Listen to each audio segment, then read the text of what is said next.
Desde as primeiras luzes da alvorada, a residência da família Medeiros em Cariús estava mergulhada naquele burburinho ordenado que costuma preceder as grandes celebrações da vida, um movimento constante que misturava ansiedade e alegria.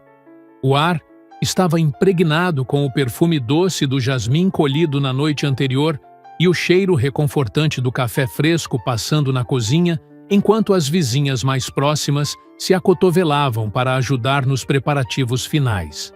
No centro de tudo, Isadora, com seus 23 anos de uma beleza serena, observava o movimento com o coração pulsando, em um ritmo que ela acreditava ser de pura felicidade e expectativa. Sua mãe, Dona Raquel, chorava de emoção em um canto da cozinha, enquanto mexia mecanicamente uma panela de mingau de milho, um gesto sem propósito real, mas que servia para acalmar suas mãos trêmulas diante do destino da filha. Isadora estava noiva de Gustavo Vasconcelos há exatamente 2 anos, um tempo de espera cultivado, com a paciência de quem acredita que os frutos mais doces são aqueles que demoram a amadurecer sob o sol. Gustavo era visto por todos como um homem bom, um trabalhador dedicado de poucas palavras, cujos silêncios Isadora sempre interpretou como um sinal de profundo respeito e caráter inabalável.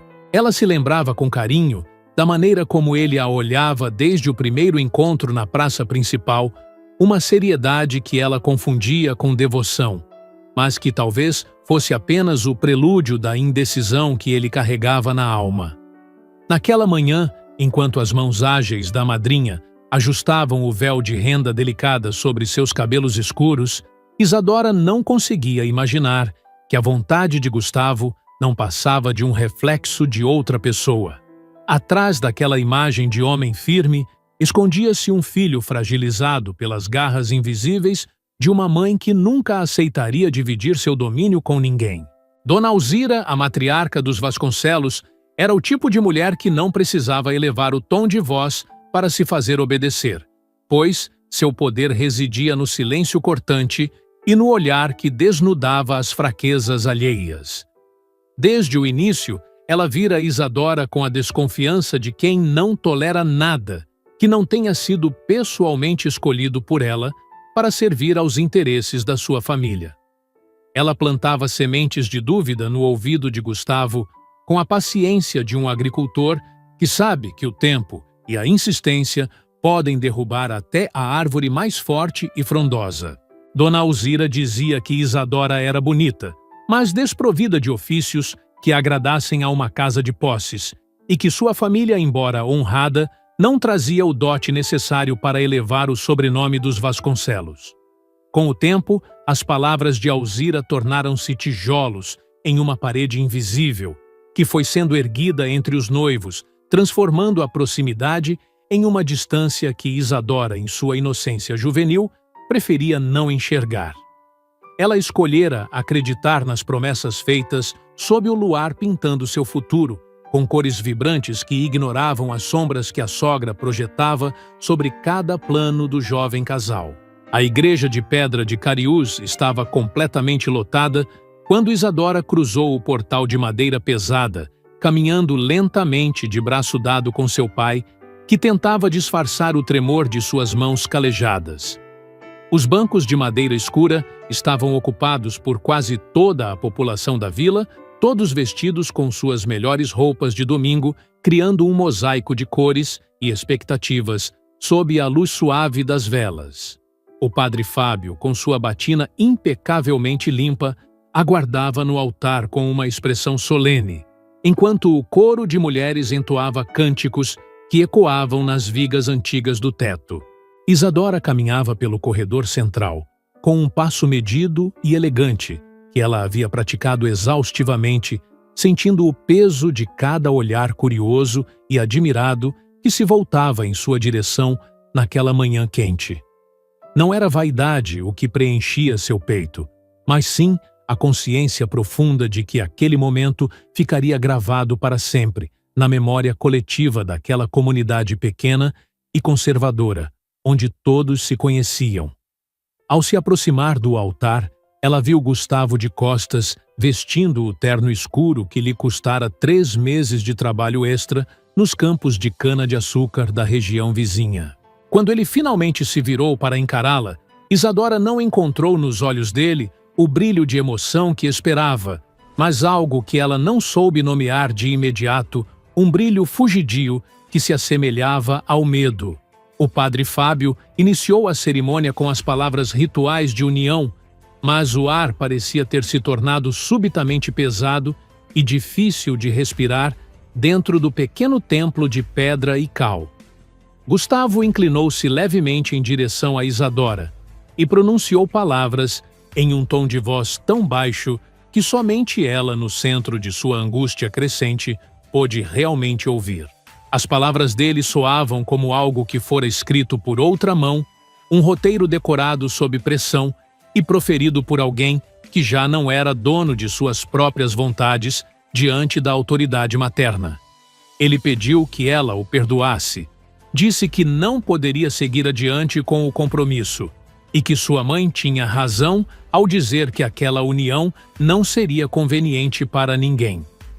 O silêncio que se seguiu na igreja foi absoluto, um vácuo de som, onde o tempo pareceu congelar por um segundo eterno, enquanto o mundo de Isadora desabava sem fazer barulho.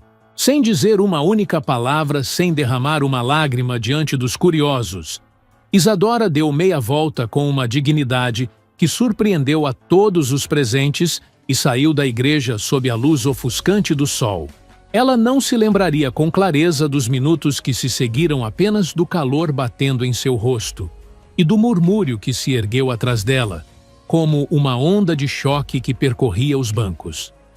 Alguém tentou segurá-la pelo braço, talvez sua mãe ou a madrinha preocupada, mas ela se soltou com um gesto firme e continuou caminhando em direção ao poste onde os cavalos estavam amarrados.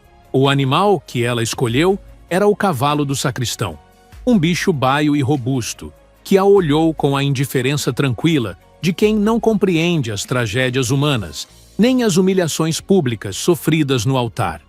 Isadora montava cavalos desde que era uma criança pequena no sítio de seu avô, e seu corpo pareceu recordar instantaneamente os movimentos necessários que sua mente em choque não conseguia processar.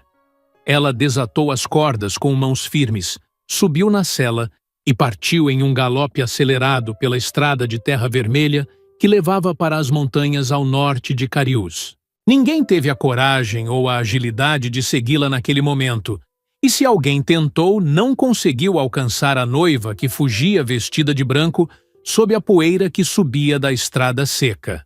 O vestido de noiva, antes imaculado, foi rapidamente coberto pelo pó avermelhado do caminho, e o véu de renda se desprendeu em uma curva fechada, ficando para trás, sem que ela fizesse menção de parar. O único lugar que surgia em seus pensamentos, como um refúgio possível, era a antiga casa de sua avó Catarina, um sítio pequeno e isolado no meio da mata. A propriedade ficava a cerca de 2 horas de cavalgada, por trilhas sinuosas, que cortavam o sertão, um lugar de paredes de adobe e telhas de barro, que pertencia à família materna há muitas décadas. A casa estava fechada desde que a avó Catarina falecera no ano anterior, esperando por uma decisão sucessória que ninguém tivera pressa em tomar, pois a dor da perda ainda era muito recente. Isadora conhecia cada pedra daquele caminho, cada curva entre as árvores nativas e o ponto exato onde o riacho cruzava a trilha, exigindo um desvio para manter os pés secos. Ela lembrava-se perfeitamente do cheiro daquela casa, uma mistura de madeira envelhecida, ervas secas e o tempo que parecia estacionado dentro de cada cômodo sombrio e silencioso da residência de sua infância. Era o único refúgio na terra onde ninguém a olharia com pena ou julgamento, o único lugar onde ela ainda era apenas Isadora, longe da sombra da mulher, abandonada diante do altar. O cavalo parecia conhecer o destino, mantendo um ritmo constante, enquanto o sol começava sua descida lenta em direção ao horizonte, pintando o céu com tons de laranja e roxo. Quando chegou à entrada da propriedade, o sol já estava baixo e as sombras das árvores se alongavam pelo chão de terra batida como dedos escuros que buscavam alcançar as paredes da casa. Isadora desmontou com dificuldade, sentindo o peso do cansaço e da adrenalina que finalmente começava a baixar, deixando em seu lugar um vazio imenso e doloroso no peito. Ela amarrou o animal no poste de sempre e empurrou a porta de madeira, que cedeu com um rangido familiar que pareceu dar-lhe as boas-vindas àquele silêncio que cheirava a poeira e memórias. Dentro da casa, a escuridão era quase completa, mas Isadora não se preocupou em acender nenhuma lamparina, preferindo o abraço das sombras que escondiam o estado deplorável de suas roupas de festa. Tudo estava exatamente como fora deixado no dia do funeral. A mesa de madeira, as duas cadeiras solitárias, o fogão de lenha apagado e a cama com o colchão de palha dobrado com cuidado. Isadora fechou a porta atrás de si, e no silêncio absoluto daquela morada, que ainda guardava a essência de sua avó morta, ela se deixou cair no chão de terra e chorou desesperadamente. Não era o choro contido de quem sabe que está sendo observado, mas um lamento profundo que nascia das entranhas, um desabafo antigo que não encontrava mais razões para ser guardado sob a máscara da força. Ela chorou por Gustavo, cuja covardia no momento mais importante da vida deles revelara um homem que ela nunca conhecera de verdade, mas que amara com toda a sua alma juvenil. Chorou por si mesma pelos 2 anos de dedicação e sonhos investidos em um futuro que se dissipara como fumaça diante de uma frase sussurrada com medo e submissão. As lágrimas molhavam a terra seca do chão, enquanto Isadora pensava na humilhação pública que sofrera diante de todos os moradores de Cariús, imaginando as fofocas que já circulariam pelas esquinas. Ela lamentava o vestido arruinado, o véu perdido no caminho e a imagem de sua mãe chorando na cozinha, sem saber que o choro de alegria se transformaria em choro de vergonha. E chorou também pela ausência física de sua avó Catarina, desejando mais do que tudo que as mãos ásperas daquela velha sábia estivessem ali para acariciar seus cabelos e dizer que tudo passaria. Quando o cansaço do pranto finalmente esgotou suas energias, Isadora permaneceu deitada no chão frio de terra batida, com os olhos inchados e a respiração pesada, incapaz de se levantar para buscar conforto. A noite de Cariús descia com seu frescor característico pelas paredes de adobe, mas ela não sentia o frio, apenas o peso de uma existência que parecia ter perdido todo o propósito em poucas horas. Sem que pudesse evitar o sono, chegou de forma abrupta um mergulho em uma inconsciência profunda que a resgatou da realidade insuportável de sua nova condição de mulher solitária. O sonho que se seguiu não tinha a névoa comum dos devaneios noturnos, era nítido e vibrante, com uma clareza que Isadora nunca havia experimentado em toda a sua vida consciente ou inconsciente. No sonho, ela estava no quintal daquela mesma casa, sob uma lua cheia que iluminava o terreno, com uma luz prateada tão intensa que parecia ter vida própria, revelando cada detalhe da vegetação. Próximo às 3 grandes pedras que marcavam o limite do terreno, uma mulher idosa estava ajoelhada, mexendo na terra com mãos ágeis e decididas, como se estivesse escondendo um segredo muito precioso. A mulher do sonho tinha tranças longas e vestia roupas de um tempo que Isadora não conseguia identificar, mas havia nela uma autoridade natural que impunha respeito imediato a quem a observasse. Isadora tentou gritar, tentou perguntar quem era ela, mas as palavras ficavam presas em sua garganta, como acontece nos pesadelos, onde a voz nos abandona quando mais precisamos de auxílio. A anciã levantou a cabeça e olhou diretamente nos olhos de Isadora, e naquele olhar não havia uma mensagem articulada, mas sim um reconhecimento profundo que atravessava as barreiras do tempo e da morte. A senhora voltou-se novamente para o trabalho na terra, enterrando um pote de barro arredondado, que produziu um som abafado quando a primeira camada de solo o cobriu completamente diante dos olhos da jovem. Depois de limpar as mãos nas vestes simples, ela se levantou com a lentidão de quem carrega o peso de muitos séculos e caminhou calmamente em direção à cerca de pedras ao fundo. Antes de sumir na escuridão da mata, ela se virou uma última vez e apontou com um gesto imperativo para o local exato entre as 3 pedras grandes, garantindo que a instrução fosse compreendida. Isadora despertou antes que os primeiros raios de sol tocassem o horizonte, sentindo o frio do chão de terra penetrar em seus ossos, mas com uma clareza de mente que a surpreendeu após tanta dor.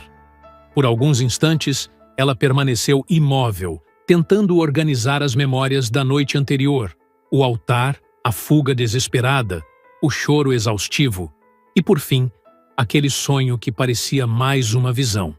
Ela pensou em ignorar o que vira, convencendo-se de que era apenas o produto de uma mente exaurida pela humilhação.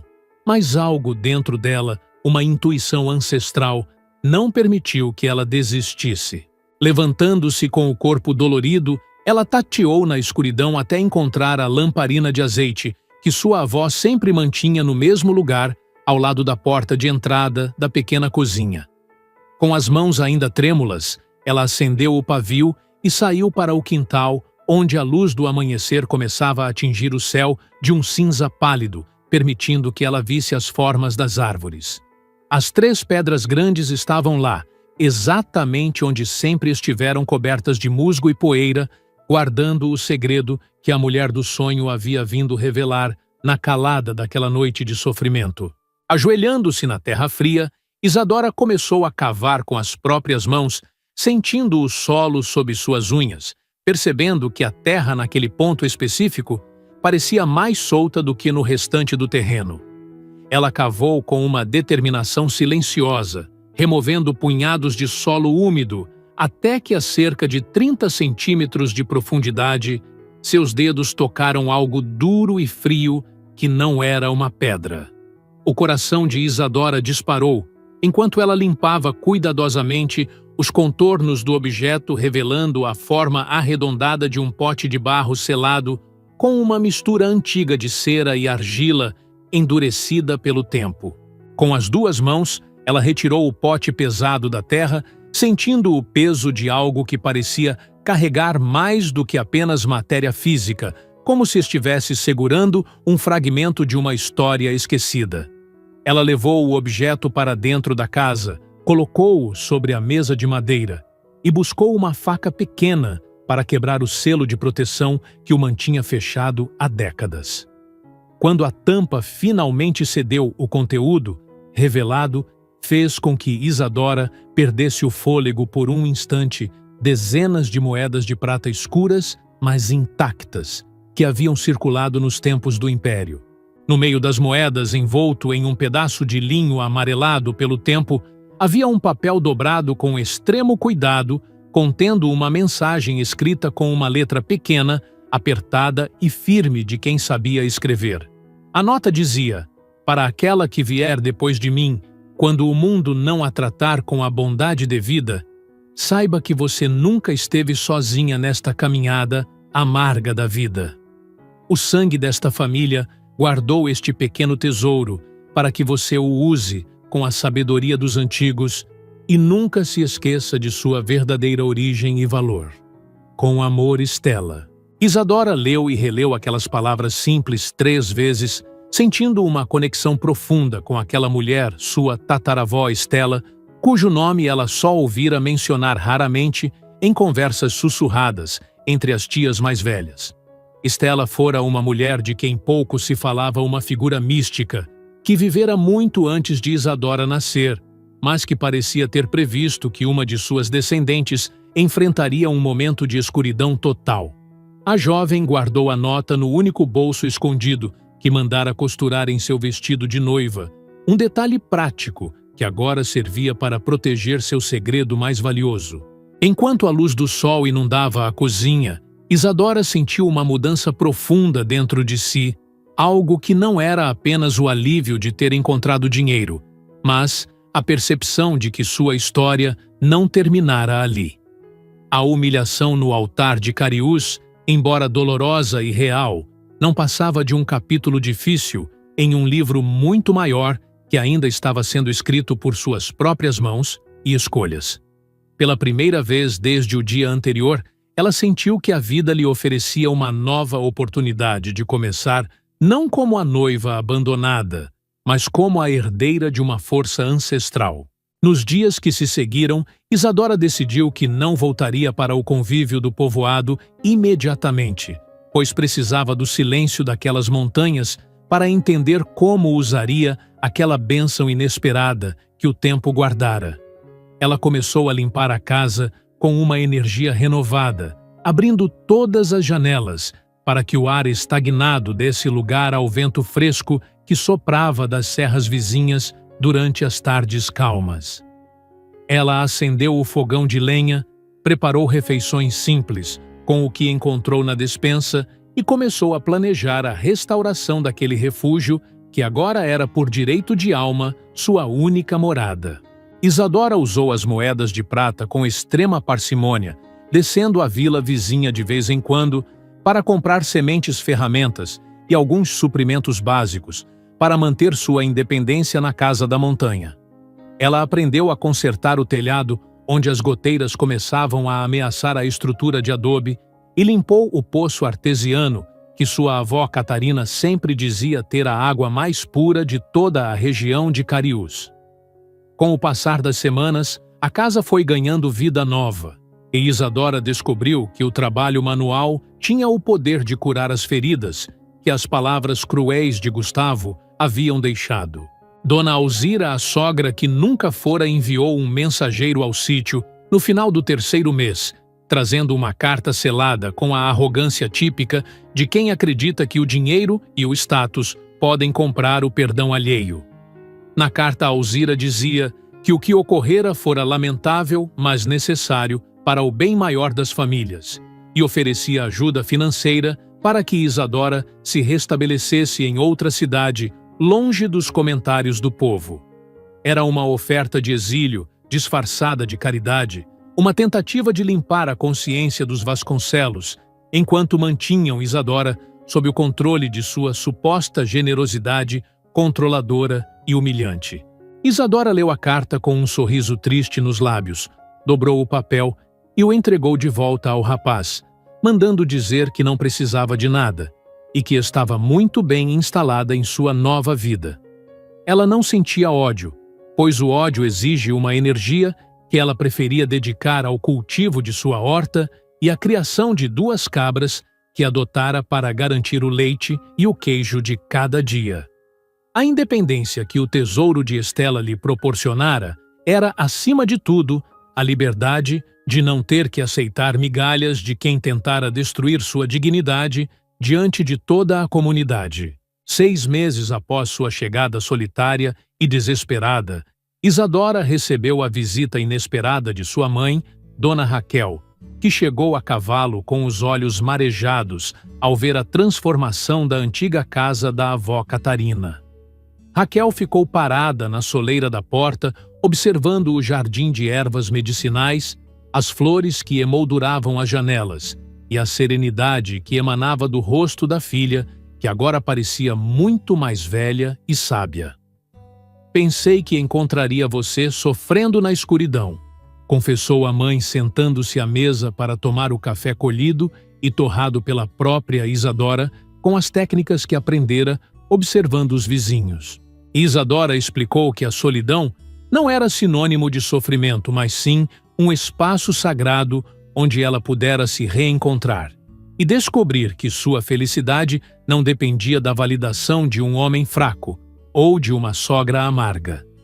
Durante a visita, Raquel contou que Gustavo havia se casado com uma moça escolhida por Alzira, mas que o rapaz vivia com um semblante sombrio e raramente era visto sorrindo pelas ruas de Cariús.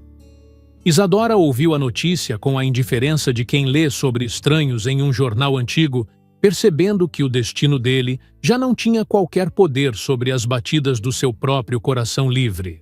A verdadeira lição que a vida reserva para aqueles que caminham há mais tempo nesta terra não está na ausência de problemas, mas na descoberta de que a nossa essência é muito mais resistente do que os golpes do destino sugerem. Muitas vezes, precisamos ser deixados no altar das nossas expectativas para percebermos que o altar sagrado de verdade é aquele que construímos dentro de nós mesmos com os tijolos da resiliência e a argamassa do amor próprio. Isadora aprendeu que o abandono não foi um fim, mas um livramento necessário para que ela pudesse desenterrar a riqueza que já possuía, mas que estava oculta sob o peso dos sonhos alheios e das convenções sociais sufocantes. Ao olhar para trás, percebemos que as pessoas que tentaram nos diminuir ou nos controlar foram, na verdade, os instrumentos que a vida utilizou para nos empurrar em direção ao nosso verdadeiro propósito, mesmo que o processo tenha sido doloroso. A sabedoria da maturidade nos ensina que não devemos guardar rancor daqueles que nos falharam, pois o rancor é um veneno que bebemos, esperando que o outro sofra as consequências, quando, na verdade, ele apenas corrói a nossa própria paz de espírito. Perdoar não é esquecer o que foi feito, mas sim retirar do outro o poder de ditar como devemos nos sentir em relação ao nosso passado e ao nosso futuro. O tesouro de Estela não eram apenas as moedas de prata, mas a mensagem de que a nossa linhagem carrega uma força que sobrevive às eras, esperando o momento certo de se manifestar em meio à crise mais profunda da nossa existência. Cada cicatriz que carregamos em nossa alma é um mapa de onde fomos capazes de sobreviver, um lembrete de que a terra que parece seca e sem vida, muitas vezes esconde jarros de sabedoria e sustento para quem tem a coragem de cavar fundo. A vida não nos dá o que queremos no momento em que pedimos, mas nos oferece exatamente o que precisamos para crescer, mesmo que isso venha embrulhado em decepção e poeira de estrada. Para quem já viveu muitas décadas, fica claro que a verdadeira riqueza não se mede pelo que os outros veem, mas pela paz que sentimos ao fechar a porta de casa e saber que somos os únicos donos de nossas decisões e do nosso destino. Isadora tornou-se uma mulher que as outras buscavam para pedir conselhos, não porque ela tivesse uma vida perfeita, mas porque ela soube transformar o pó do abandono no adubo para um jardim de autonomia e dignidade. Ela compreendeu que o amor que herdamos de nossos antepassados é uma chama que nunca se apaga, servindo como uma lamparina, que nos guia pelas noites mais escuras, até que o sol da nossa própria verdade volte a brilhar. No fim, a história de cada um de nós é uma sucessão de enterros e descobertas, onde deixamos para trás o que não nos serve mais, para que possamos abraçar o que realmente importa para a nossa evolução como seres humanos íntegros. Que possamos sempre lembrar que mesmo quando o mundo parece nos dar as costas, existe uma força maior que nos sustenta e um pote de barro cheio de possibilidades esperando para ser encontrado entre as pedras do caminho.